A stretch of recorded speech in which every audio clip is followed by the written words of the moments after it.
Welcome to the Deep Dive, where we cut through the noise and get straight to the insights that truly matter. Today, we're pulling back the curtain on Chubb Limited, a global powerhouse in the insurance world. You might know their name, but what truly drives a company of this scale? Especially, when they're hitting record highs. That's precisely our mission today. We're taking a deep dive into Chubb's second quarter 2025 earnings. We've gone through the recent earnings call, the news release, really combed through it to pull out the key nuggets for you. Right, the important bits. Exactly. Think of this as your shortcut. Understanding what fueled their, exceptional performance and maybe what it signals for the broader economy too. Okay, let's jump right into the headline numbers then, because Chubb didn't just have a good quarter, they really soared. Their core operating earnings per share, EPS they call it, hit a record $6.14. That's a phenomenal 14.1% leap from a year ago. Yeah. And their core operating income also reached a new high, climbing to $2.48 billion, up, 12.9%. That's right. And what's really fascinating here isn't just the numbers themselves, but how they got there. This stellar performance, as the company laid out, was driven by three key areas, just firing on all cylinders. Okay, what were they? Record underwriting profitability, incredibly strong investment results, and robust premium revenue growth.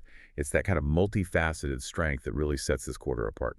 Okay, so let's dig into that first engine you mentioned, underwriting. What specifically made their performance so strong there? Well, their underwriting discipline was truly exceptional. Published underwriting income hit $1.63 billion. That's up 15% year over year. Wow. And this led to a combined ratio of 85.6%. Now, for our listeners, the combined ratio is, a crucial metric in insurance. Right. Measures costs versus premiums. Exactly. It tells you the percentage of premiums an insurer spends on claims and expenses. So an 85.6% means they're spending only about 86 cents to earn $1 in premiums. Shows incredibly efficient, profitable underwriting. And that's better than last year. Yeah, more than a percentage point better. And what's more, if you look at their current accident year underwriting income, which excludes the big catastrophes, that was up almost 11.5% with an 82.3% combined ratio. So even better performance on the core day-to-day business. Precisely. Nearly a full point improvement there. Indicates really consistent operational excellence. Okay, so beyond the underwriting, their investment arm also pulled significant weight, didn't it? Absolutely. Their adjusted net investment income reached nearly $1.7 billion. That's an impressive 7.9% increase. And that wasn't just luck, I assume. No, definitely not accidental. Their fixed income portfolio yield is a strong 5.1%, and the new money they're putting to work is coming in at an average rate of 5.4%. So they're earning more on new investments. Right. And critically, their operating cash flow for investments was huge, $3.2 billion. That significant cash flow fuels their ability to generate even more investment income. It creates this powerful sort of compounding effect. These are impressive operational figures, definitely. But for many listeners, the ultimate question is, how does this translate? How does it build value for shareholders, for the company's long-term health? That's a vital question, yeah. Their main measure of wealth creation, tangible book value, which is basically the company's net worth without the intangible stuff like brand value, was up a phenomenal 23.7% per share from a year ago. 23%. Yeah. And a solid 8% just from the previous quarter. So that indicates real, tangible asset growth. Plus, their annualized core operating return on tangible equity for the quarter was, as they put it, a very strong result at 21%. 21% ROE. That signifies really efficient use of capital, doesn't it? Highly efficient, turning their capital into profits very effectively. So it's clear the numbers are impressive. But did this record quarter come from, one specific area hitting it out of the park, or was it more widespread success? And that's what makes this quarter so remarkable, I think. As the CEO pointed out, all of our businesses in regions of the world contributed to the quarter's growth. All of them? All of them. It really underscores Chubb's broad-based, diversified nature, both by customer segment, big companies down to individuals, and across product areas like P&C and life insurance. This strategic balance is just foundational to their long-term, sustainable, profitable growth. It's a real testament to their global footprint.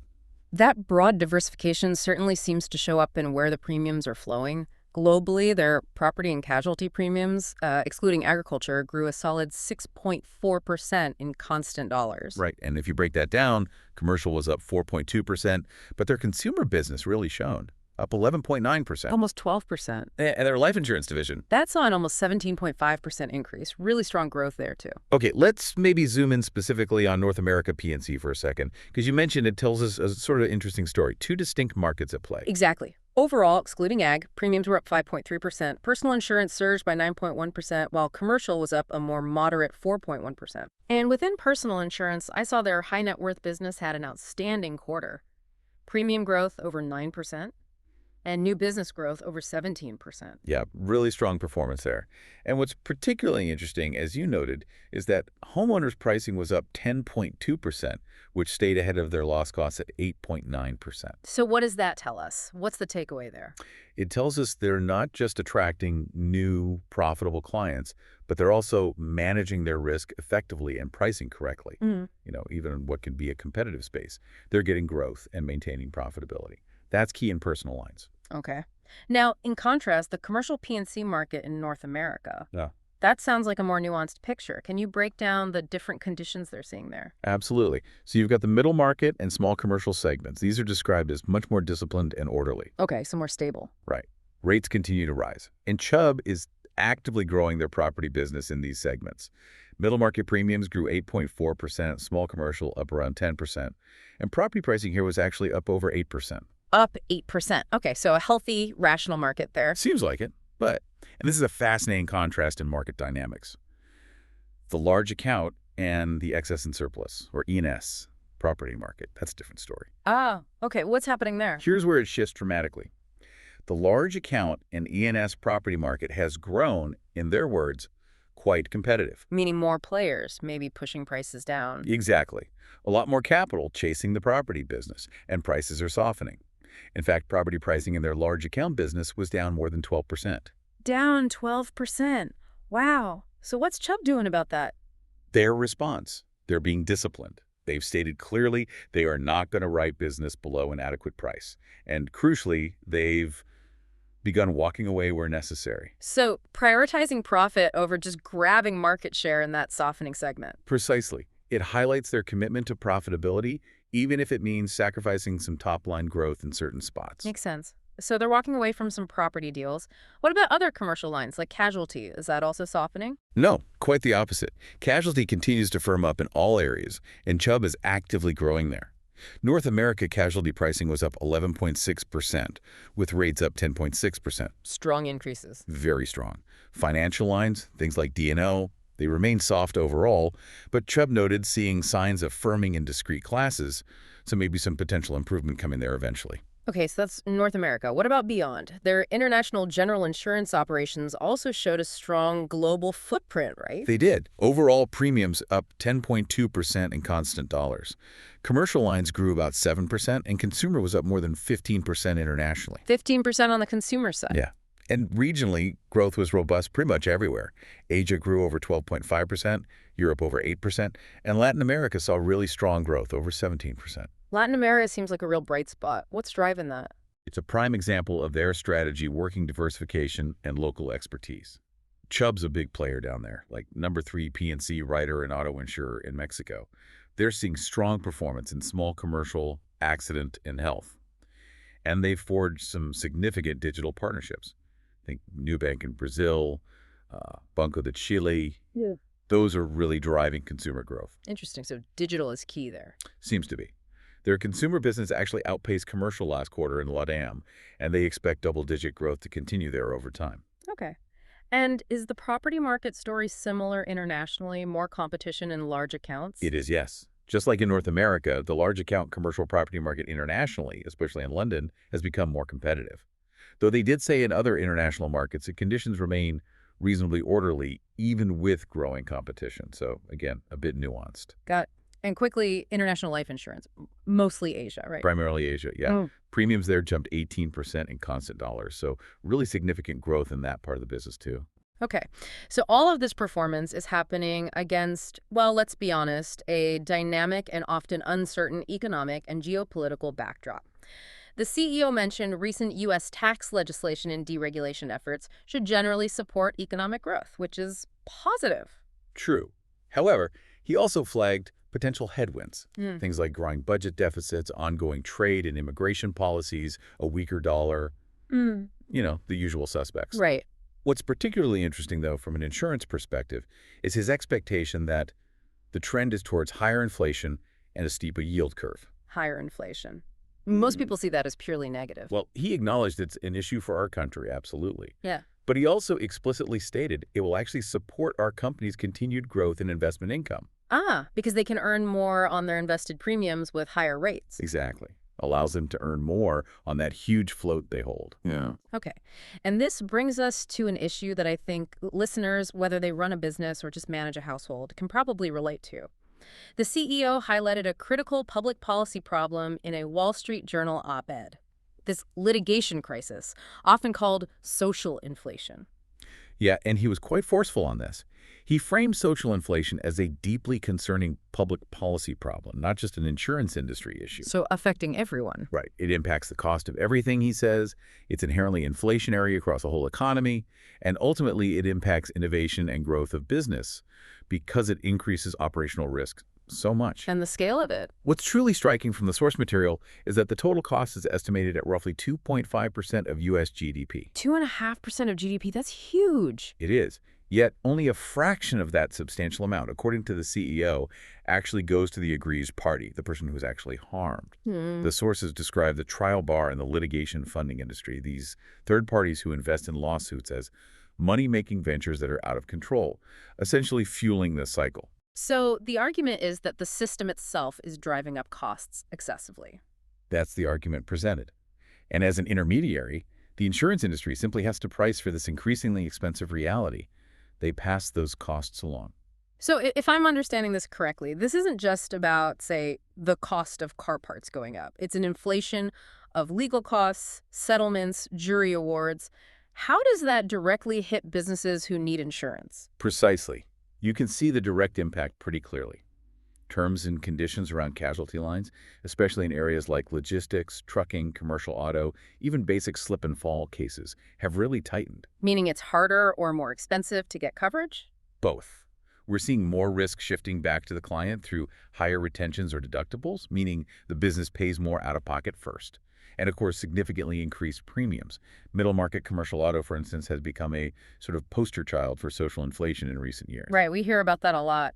And while it's difficult to put an exact number on the impact of litigation financing itself, we know that liability laws vary a lot state by state. Things like differences in laws around comparative negligence or how much can be awarded for non-economic damages like pain and suffering.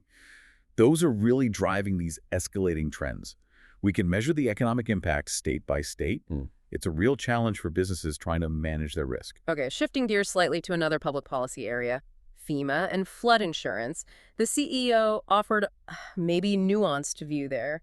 He pointed out that FEMA's modest limits around $250,000 don't really move the needle much for their high net worth clients whose homes are often worth millions. Right. And he also noted the growing private flood market, which often has, frankly, better mapping and underwriting capabilities than FEMA's program. So does he think FEMA should just go away? No, interestingly, from a broader public policy perspective, he explicitly stated that phasing out FEMA entirely would be bad for the country. His suggested approach is more about reform. Restructure it to avoid, say, repeated huge payouts for the same property in a known flood zone, but maintain it as a sort of first loss in flood for people who have no other choice. Acknowledging the social safety net aspect. Exactly. It's about finding that balance between public support where needed and private market efficiency where possible. Makes sense. Now, one question listeners might have is about broader medical inflation. We hear so much about rising healthcare costs. Is that spilling over significantly into workers' compensation costs for Chubb? That's a great question, and the answer seems to be not really, or at least not in the same way. It's nuanced. The factors affecting health insurance companies aren't necessarily the same drivers for workers' medical costs. Chubb explicitly said they are not seeing the same kind of impact from general medical inflation on their workers' comp book. Okay. Why might that be? Well, they also stated they're using quite conservative loss cost trends in their reserving for medical anyway. Effectively, they're building a buffer against potential future increases. It suggests maybe their exposure is different, or their management of those specific workers' comp medical costs is containing it better than, say, general health insurance. Got it. So, with all these record performances and navigating these market dynamics, let's talk about Chubb's capital strategy. What does their future outlook look like from that perspective? Well, fundamentally, they boast an exceptional balance sheet strength. They hit all-time highs in book value, that's $69 billion, and cash and invested assets are at a remarkable $160 billion. 160 billion, that's a huge war chest. It is. That strong financial foundation gives them significant flexibility for whatever strategic moves they want to make in the future. And they're certainly putting some of that capital back to shareholders, right? I saw a new $5 billion share repurchase program was just authorized. That's right. Effective July 1st, and importantly, with no expiration date, giving them flexibility on timing. And in Q2 alone, they returned $1.1 billion to shareholders. That breaks down into $388 million in dividends and $676 million in share repurchases. So a clear commitment to shareholder value there. Definitely. What about the investment income trajectory? You mentioned it was strong, but I think there was some volatility before. There had been some flatlining in prior quarters, yeah. Right. That was mostly due to volatile income from their private equity investments. However, with that significant operating cash flow this quarter and a $6 billion increase in invested assets overall, they now expect investment income to continue to grow quite nicely next quarter. Did they give a number? Yeah, they projected approximately $1.72 billion to $1.74 billion for Q3. So that's a positive upward trend resuming. Okay. And that confidence seems to translate into their broader strategic vision as well. The CEO sounded pretty bullish. Very much so. He emphasized that Chubb's fundamentals and positioning are simply excellent. Said they're performing at a high level, globally diversified, and have a disciplined, energized, and talented culture. He expressed clear confidence in their ability to continue to grow both top and bottom line at a superior rate. And does that growth potential look broad-based? Seems so. They estimate that roughly 80% of our businesses have good growth and continued growth prospects. And that strong balance sheet we talked about give them impressive flexibility in how they deploy capital, making sure it's accretive to their return on equity. Meaning they can put money where it generates the best returns? Exactly. They can strategically allocate capital to support their core insurance business, fuel that investment management arm, giving them flexibility and opportunity for organic growth, or even inorganic growth through acquisitions. Like that recent deal in Thailand. Right, their acquisition of Liberty Mutual's P&C business in Thailand. Now, that did dilute tangible book value by about $230 million, but it's part of that broader strategic expansion plan. It's also worth noting on the discipline point again, the reinsurance business saw pretty muted growth. That reflects Chubb's disciplined approach. They were not chasing unattractive property reinsurance trades just for the sake of volume. Again, profit over premium. Okay. So bringing it all together then, what we've seen from Chubb's second quarter earnings is, well, it seems like a masterclass in navigating a really complex and often uncertain global environment. I think that's fair. Despite those macroeconomic headwinds we discussed, despite industry challenges like social inflation, Chubb really demonstrates how that strategic diversification across different geographies, different product lines, combined with disciplined underwriting and smart capital management, can lead to record-setting performance.